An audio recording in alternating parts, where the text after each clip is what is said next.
So I am joined by the phenomenal Donna, who I love following online, actually, and she's incredibly aspirational to me, and I'll get into why in a moment. But her tagline is she's helping you be more of you. So Donna, welcome. I feel like the best place to kick off is probably what does that even mean? Kim, thank you so much for having me on your show. I'm really happy to be here, and it's really great to connect with you. So thank you. I work with a modality called spiritual psychology, and our spirit, our soul, has this intelligence in it, and this intelligence is the true you, right? It's the real you. It's the you without all of the conditioning, all of the influences that have been put upon all of us by our parents, our teachers, our governments, our societies, our religions, right? There's all these different entities out there telling us who to be and how to be and why to be. And what I support people in doing is cutting through all of that stuff, all of that conditioning, and being able to access this yummy, beautiful, authentic wellspring of energy. I'm going to call it that, of energy that is our true essence. Woof. Okay, love that. So many follow-up questions. So I guess while you're saying that, I'm like, okay, is this the voice that's inside me that some might say your gut's telling you? Maybe it's like when you are in a state of flow, that might be when you're aligned, and then perhaps when something feels a bit yuck or you're forcing creativity, you're forcing yourself to do something. Is that my essence talking to me? Or is it Um, laziness? so our ego and our personality, that's the part of us that forces things. Yeah. You know, our essence is neutral, and our essence is fine with it all. Our Mm, essence is like, yeah, we can go to the right or we can go to the left. It doesn't really matter, okay. because our essence, and the reason that our spirit has taken embodiment, is to experience life, to have an experience here on earth, right? And excuse me, in this dimension that we live in, we have a lot of polarities. Everything has an opposite to it. So we have the opportunity, excuse me, You're fine. to Allergy season. experience a lot of different things in a lot of different ways. And I think the beauty of aligning ourselves with our essence,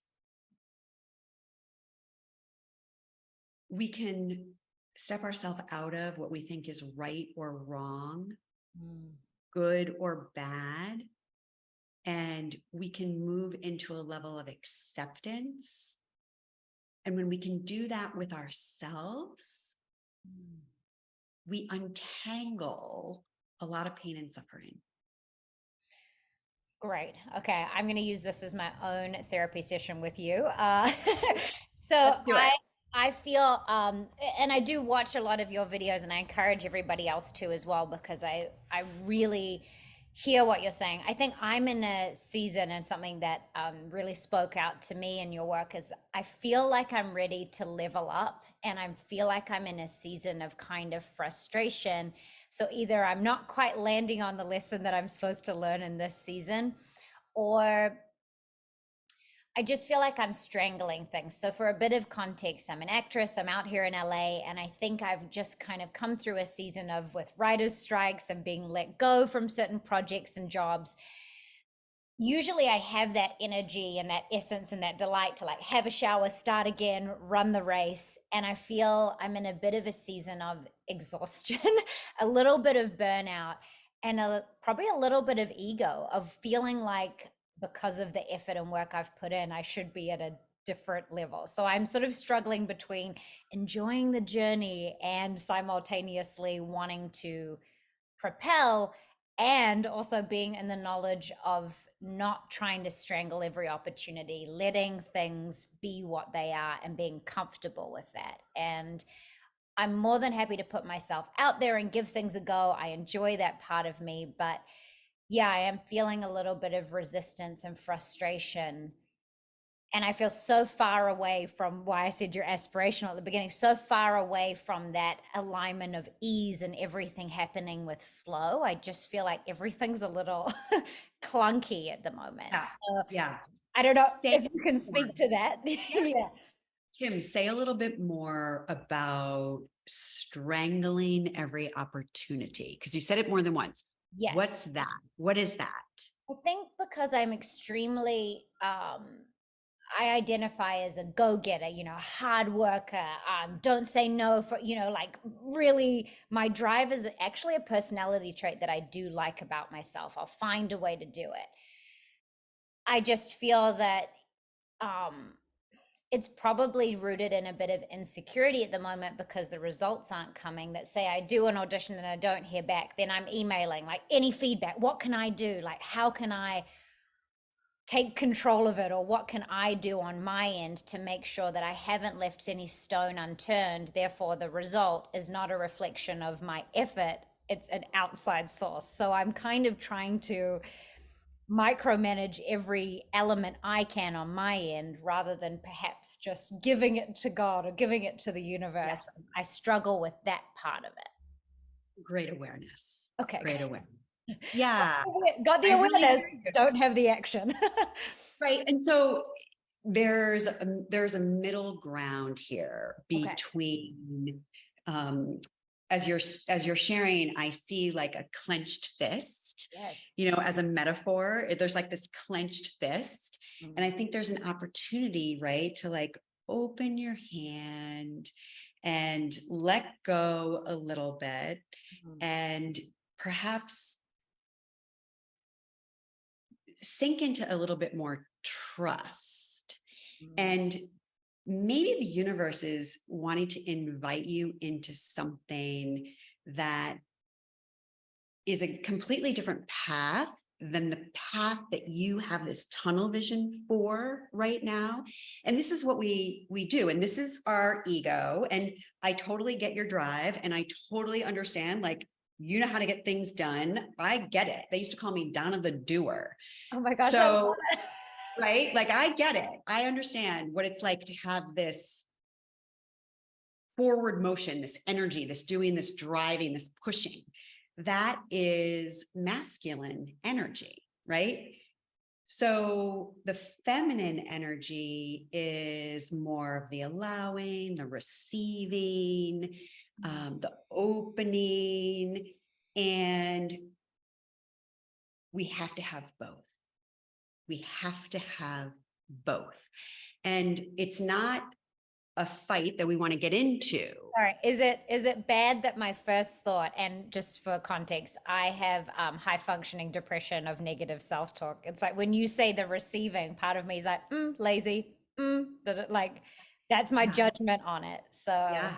yeah, Yeah. So if you're just with that for a moment, yeah. right? Yeah. So what comes up for you around the judgments of lazy? It's probably fear based. I don't have a plan B or anything to kind of fall back on.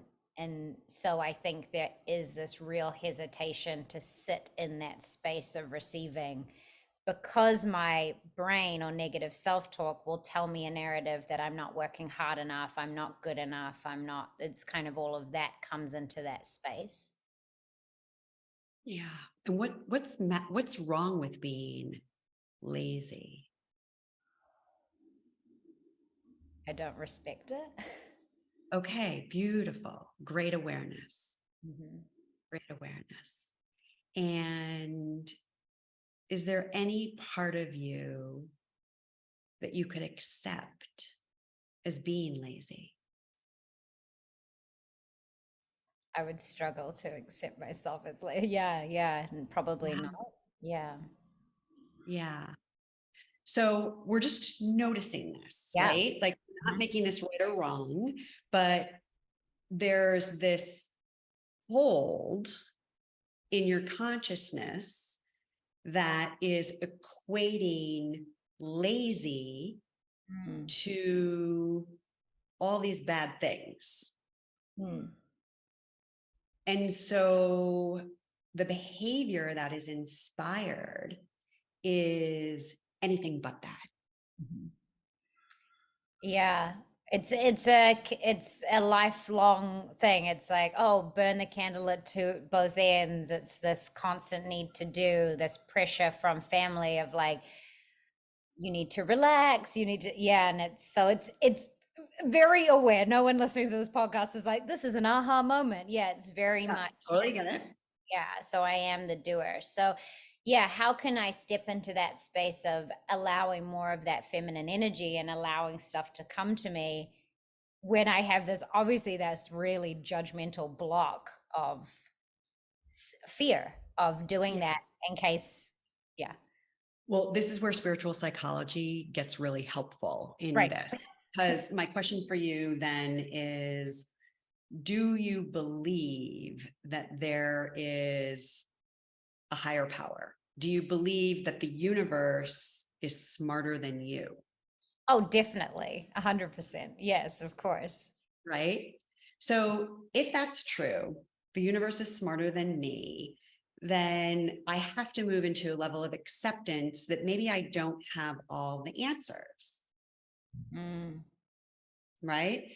Perhaps not walking through that door has just saved me years of grief and heartache and struggle that now I'll never have to experience because I didn't walk through that door. That door was closed to me for a reason.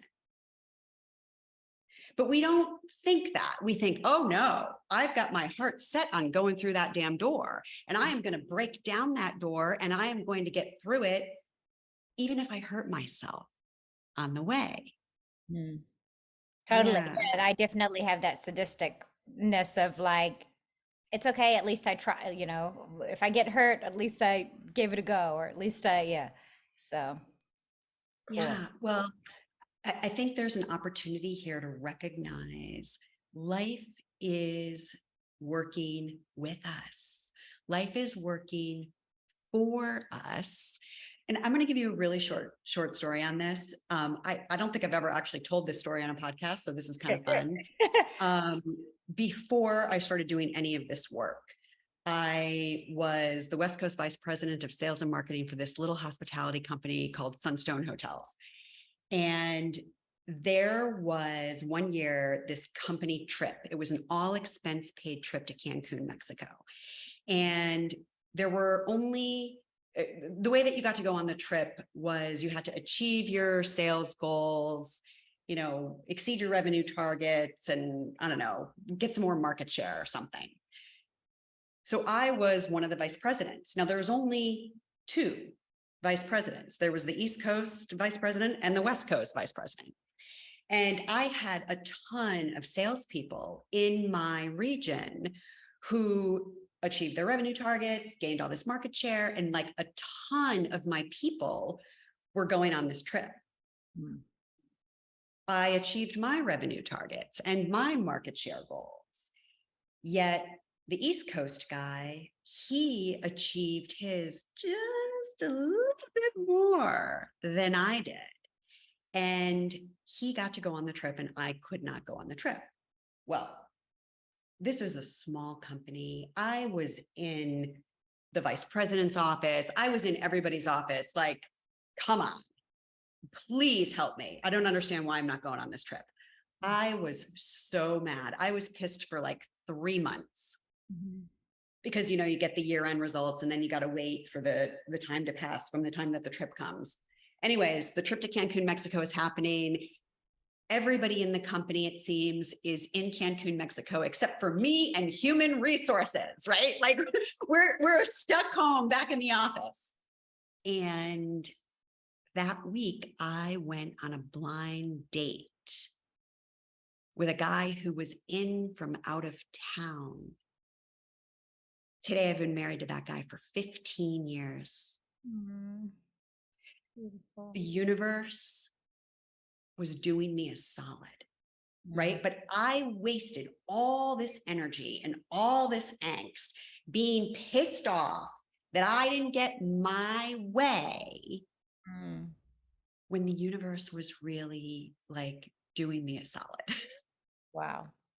Beautiful. Congratulations, by the way. Oh, thank you very much. My point in sharing this is, right? Yeah. My sense for you is that you are being invited into something else. And I also feel like whatever that something else is probably right in your sphere and you're looking over it, looking past it. You're not looking right at it, Kim. Yeah. And so the universe is trying to help you out by creating the time and the space that you need. So that's one. The other thing I would offer to you is nothing can come to us when we're in a state of contraction. When we're bracing ourselves, right? And we're like in that intensity, that pushing, that forcing, that is a hard energy. Nothing's getting through that. Doors are not opening when we're in that space, unless we're, again, like crashing through the door. And if we're crashing through the door, we're hurting ourselves. Yeah, that's very true. So what on that, okay, the awareness is there. How does one take that step to letting go a little bit? Like what does that look like in a healthy way that doesn't then come with a spiral of internal dialogue, I guess? Yeah.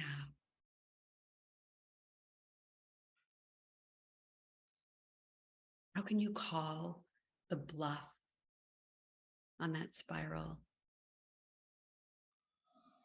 How Trust. can you begin to relate to it with a little bit more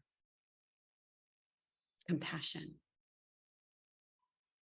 It's a really interesting question because I seem to have a lot of empathy and grace for everyone but myself, which is part of this whole journey with my depression. It's like I didn't even realize that not everyone had this like level of negative self-talk. So this journey for me is trying to take that yuck, or what I perceive as my yuck, of this constant conditioning and judgment that I've and perfectionism tendencies, and have grace for it. And it's like I have that awareness. I just really am struggling taking that next step of walking hand in hand with it, or just being kinder to myself. And again, one of the reasons why your stuff spoke to me so much is because it's all around self-love, and my self-love is so conditional. It's also still attached to achievement and validation, and because what I do I love so much, I want to be doing it all the time. So I feel like I'm conflicted in following my flow and following my joy, which is what I've chosen to do for a career. And at the same time, that being such a source of pain of result. And yeah, so it's, I think I feel confused is where I would probably place myself, and have a real lack of grace for that. Well, I just want to reflect that as you're sharing, it seems like you have a lot of self-awareness around this, right? So when we have self-awareness and we continue to choose into the same behaviors and the same thoughts, even though we have that different level of awareness, Yeah. I don't want to say we're not learning. It's kind of sort of obvious, like that we're not learning. It's what is it that, what are you getting out of it? Well, I think I am the definition of insanity. I'm like not entirely changing the behavior and I'm getting the same result. Yet I'm like, that's so weird, but I know that. So it's the behavior I think that needs to change. I just don't really know what that looks like in a healthy way. When you're trying to achieve a goal, yet the advice you're given is like take your foot off the gas, that feels so contradictory to like all of the everything I read when you're trying to follow a goal. So I think that's the piece of the puzzle I'm struggling with. I also want to speak to the difference between goals and intentions, Okay. but I want to help you create some more light around this. And when that negative spiral of voices comes in, from what you're sharing, it feels like you do have awareness around that, right? Like you can see when it's happening. Mhm. What if you changed the dialogue with yourself around this, Kim? What if you said to her, I hear you. I hear you. I hear that Mm. it could be scary. I hear and feel that you're afraid. But I want to let you know in this moment, we're fine.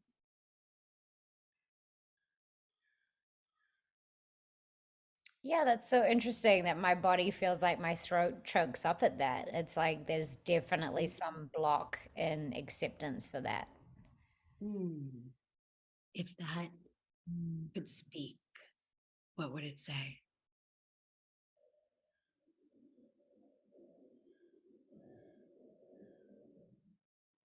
Yeah, I think it's a deep-rooted fear that this might not work out, and I don't accept that. So I that's probably why I'm strangling. Yeah. Hmm. Take a deep breath. Yeah. Yeah. And it's okay to just be with that. Mm. The divine design is more than you can even possibly imagine. Mm. The design for your life is so exquisite and so beautiful. And it is beyond anything that we can comprehend. Truly.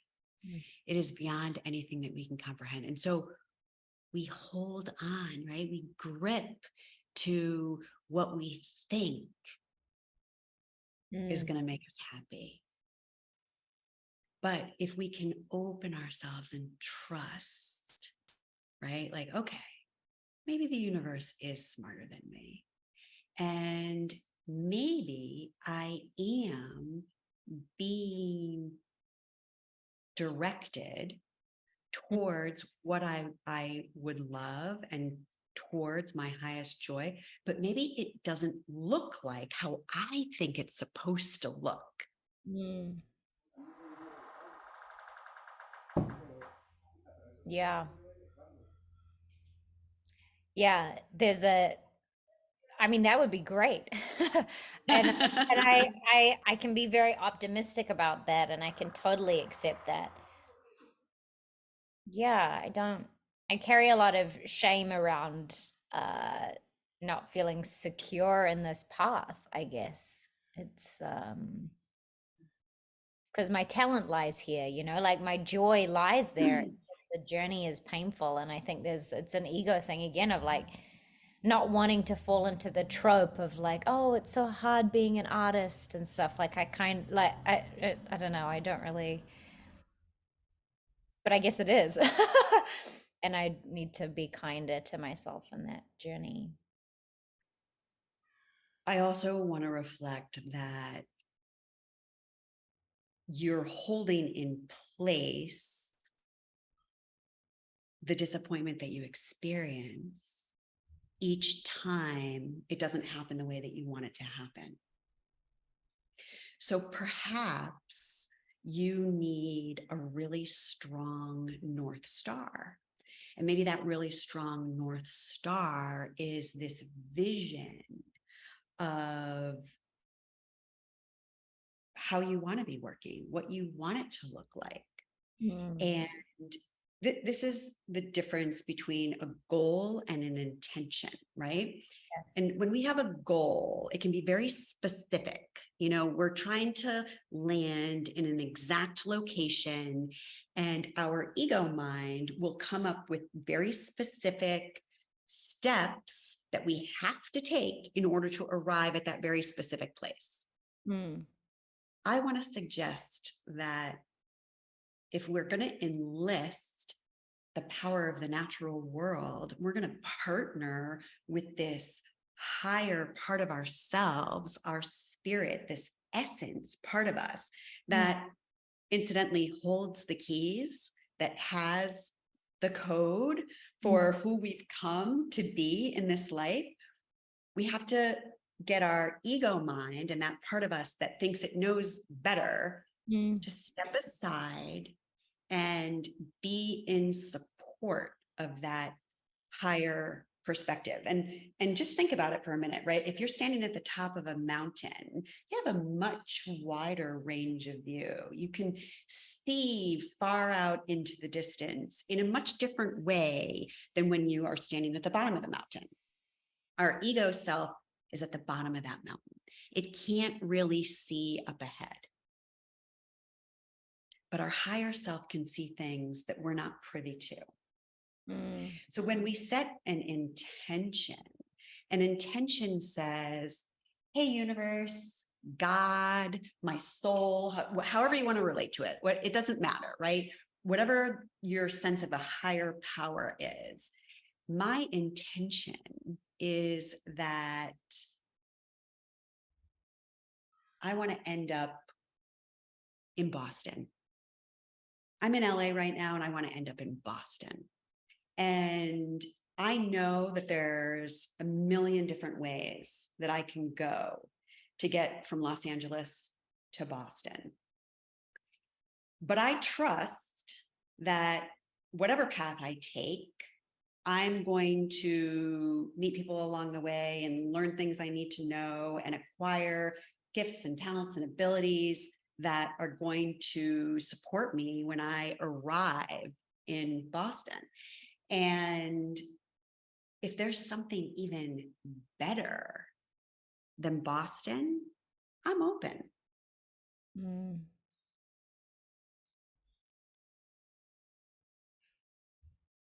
Yeah, I gotta be more open. That's the aha moment in this is like, you're right. I have such a clear goal on what I want it to look like that think that I'm open to all these lovely ideas, but whilst I am and I'll do them, I'm not really. I guess. Yeah. Wow. Okay. Now, don't misunderstand this for giving up your dream, because that's not what I'm saying. No, I'm very aware that also not an option, but yes, I no, you're right. I think I just need to, I think I've needed to have like permission from someone who isn't in my immediate circle.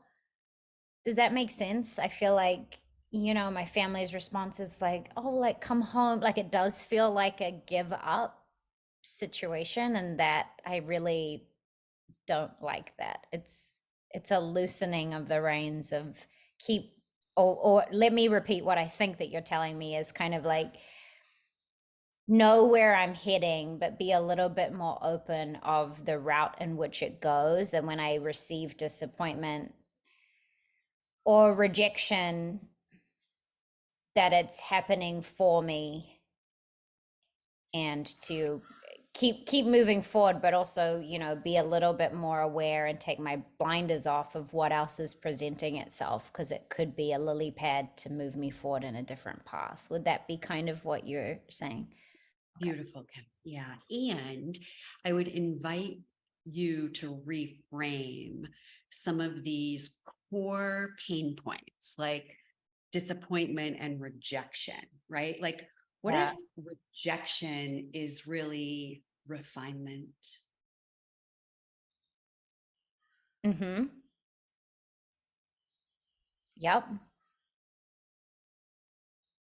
It's so interesting because it's like at the moment rejection just because of the climate and the, I guess, financial climate at the moment with being an artist, it is hard to, I guess there's a money stress around it as well, which is adds this other layer of, I think, the strangulation of like you still got to pay rent, so there's that element to it as well, which is perhaps why those rejections feel a little bit more painful when they were. But yeah, also I shouldn't want to be working with people who, obviously I'm replaceable.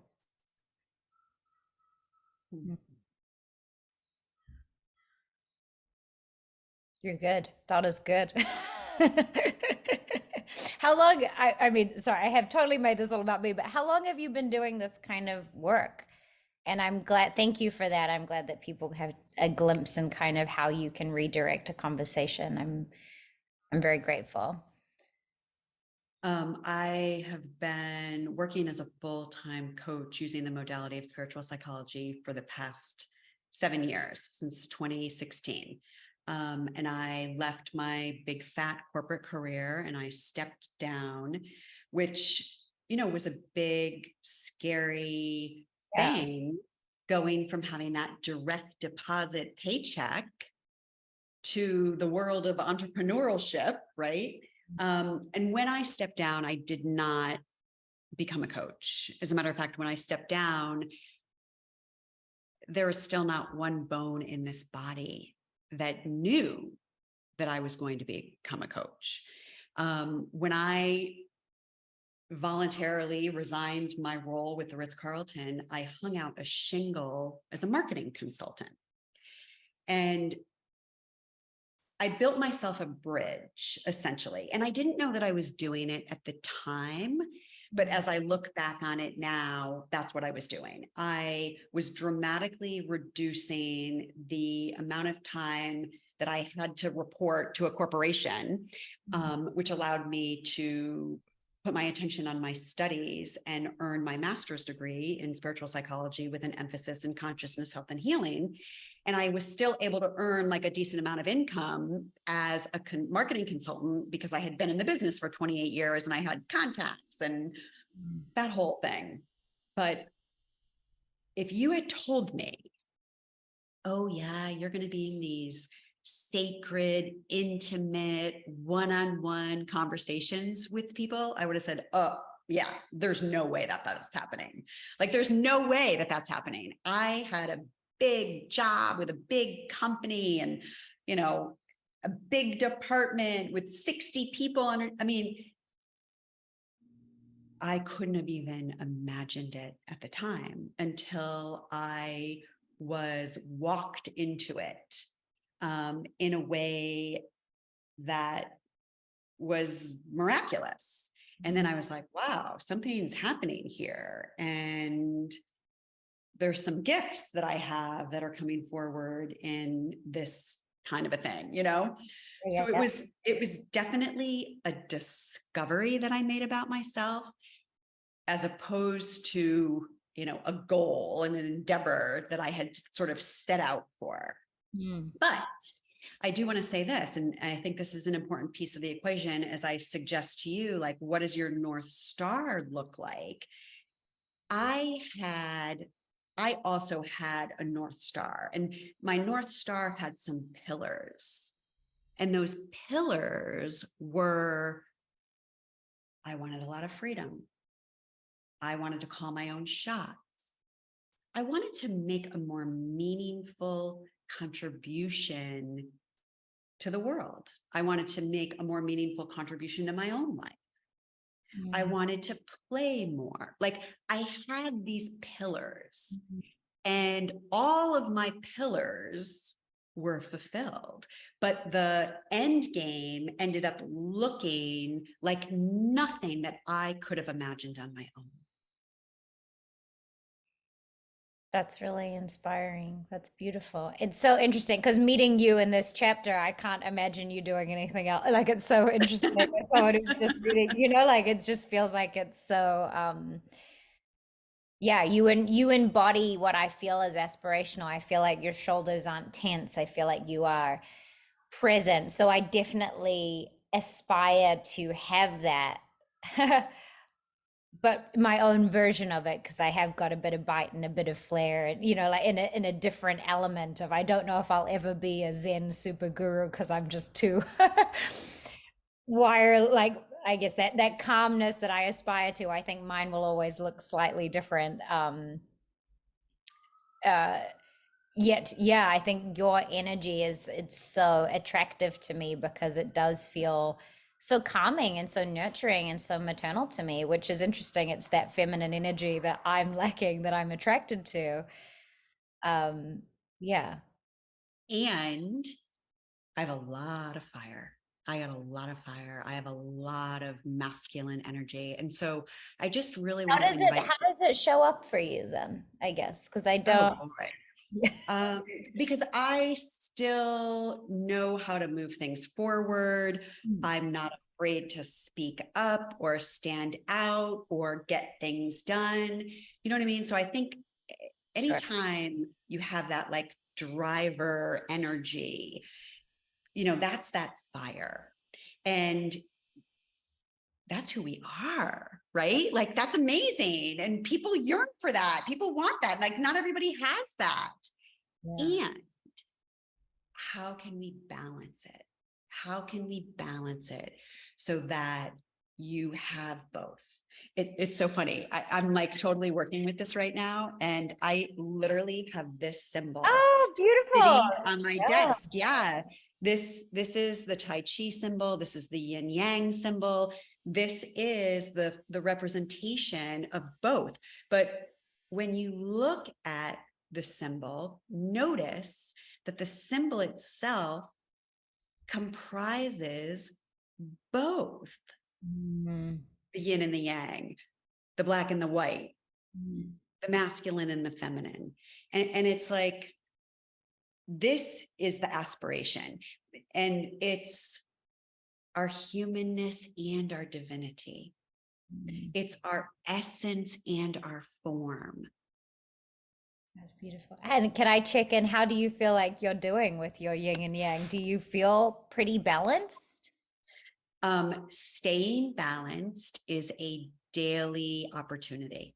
Oh, I It's love and it's a that. daily opportunity for all of us. I can't remember who it was, but one of my clients was telling me about watching some video on one of the Zen Buddhist monks, right? Like these Okay. guys that are like super Zen, and they get triggered too.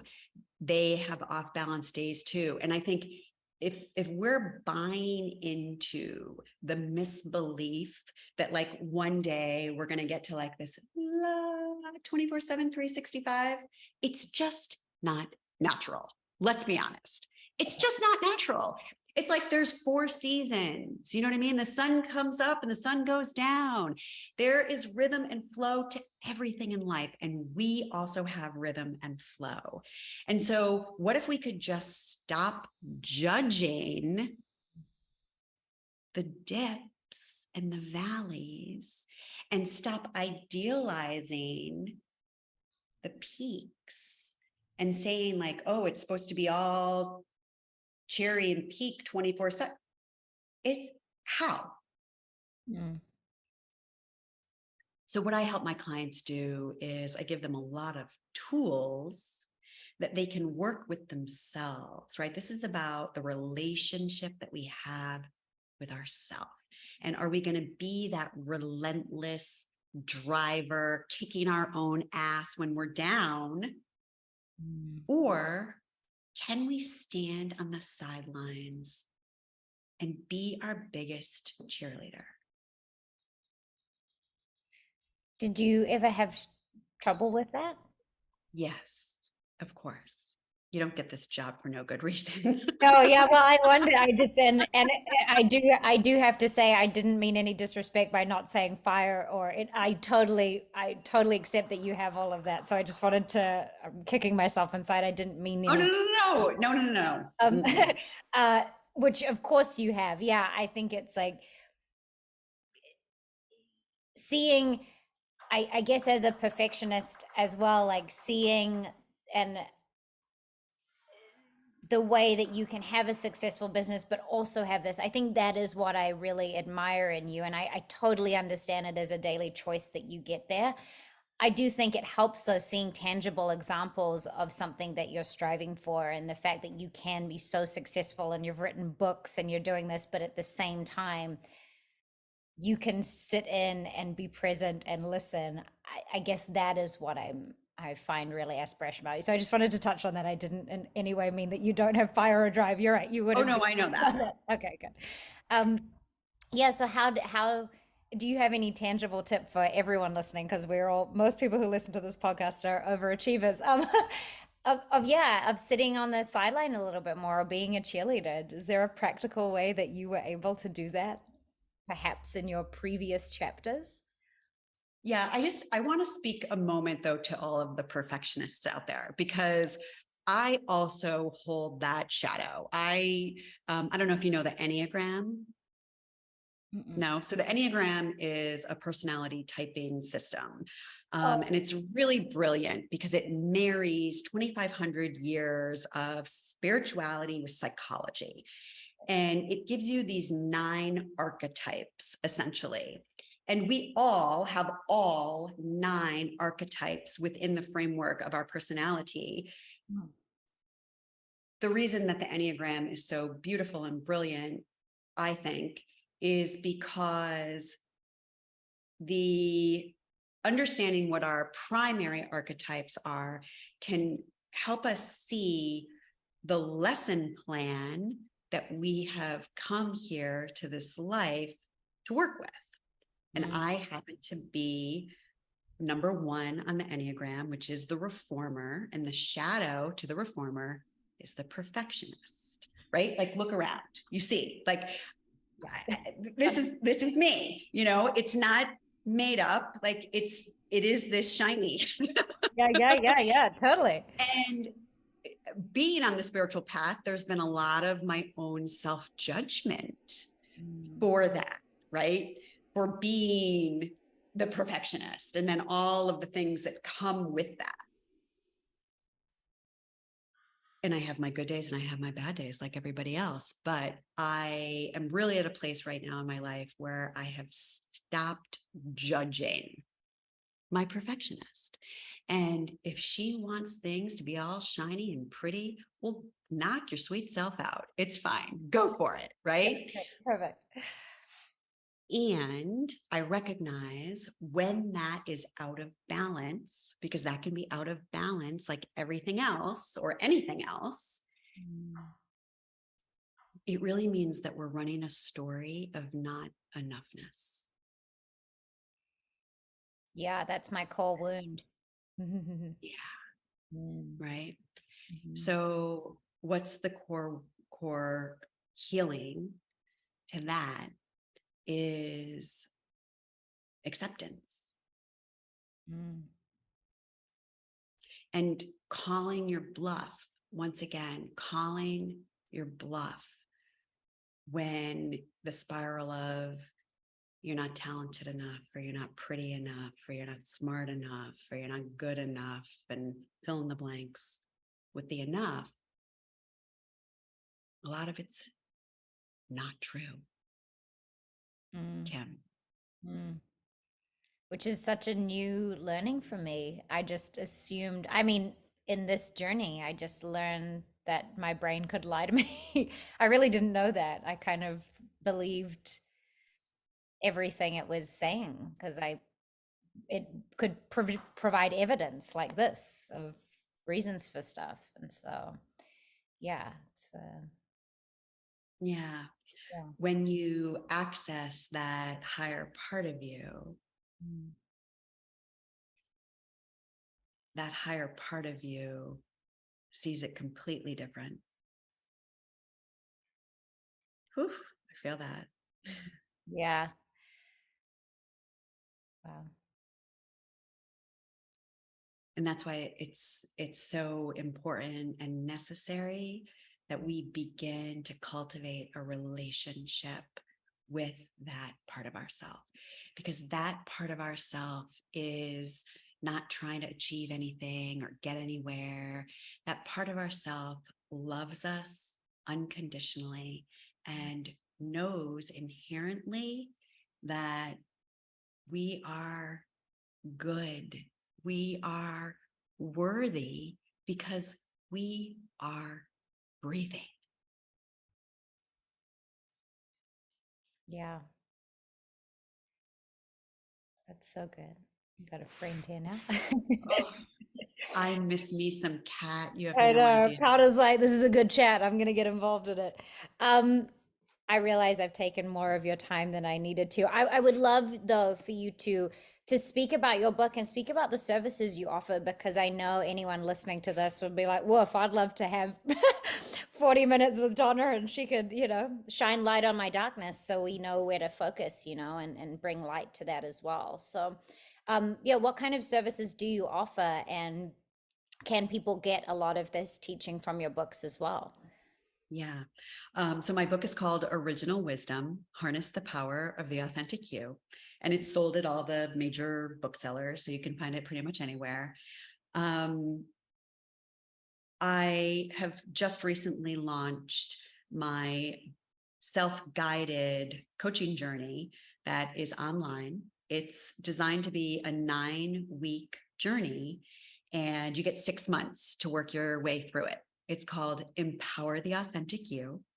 And it is what it says it is. It's all about reacquainting ourselves with our authentic power and learning how to disentangle ourselves from putting our power in things outside of ourselves and making those things more powerful than what's inside of us. Mm. Yeah. My grin So says it all, doesn't it? Yeah. Yeah, I have to call some of my power back, so that's great. I give it all away. So, yeah. Wow. well, I teach a lot about universal law, even though I don't call it that because that can be confusing.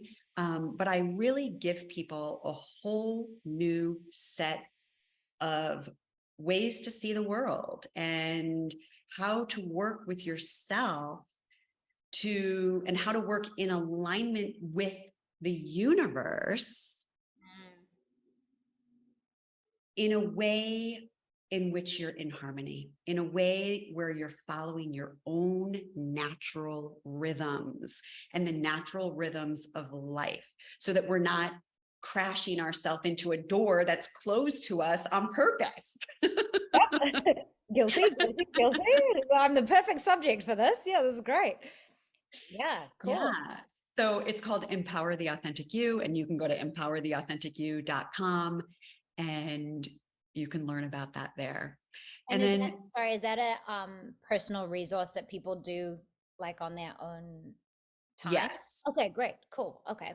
Awesome. yeah, they can do it on their own time. I show up live once a month. So when you're enrolled in the program and you're there for a 6-month period of time, for 6 months at a time, you can show up with me live once a month, and I engage with people and offer free coaching. And yeah, so that opportunity is available. Those are called soul gatherings. Love that. And I do that once a month. And then I offer retreats here in beautiful Costa Rica. Okay. I know. Tell me more. Yeah, you should definitely think about it. So my spring retreat is called Connect to Your Essential Nature. And it's all about connection. It's about connecting to this beautiful healing land of Costa Rica, connecting to this culture and the people. And like, there are so many sounds and smells, and just, it's amazing here. It's truly magic. It's about connecting with your sisters. This is only for women. Sorry, guys. And most of all, it's about connecting with yourself. And so it's a 5-day all-inclusive experience called Connect to Your Essential Nature. And then I recently started doing private retreats where I work with people one-on-one, and people come stay in my beautiful home and have this gorgeous view of the South Pacific and the jungle behind them. Yeah, it's amazing. That's amazing. Well, I know people will be very interested in that after hearing this, because you do speak so eloquently, and yeah, some of those big ideas sort of watered down in such an amazing. You have a great way with words, so I'm very grateful for my time with you. You've helped me, I think, a little bit more probably than you know this morning. And I'm sorry we were delayed a couple of times, but I actually feel like this morning was the perfect time to connect. So Me as well. I'm really grateful for you. Thank you, Donna. And I hope people buy your book, or, yeah, have a look at some of those online classes as well. And yeah, just thank you. I'm really, truly appreciative for your time today. Light ahead to your journey and to your dreams. And thank you so much for having me as your guest. It was really lovely to be with you.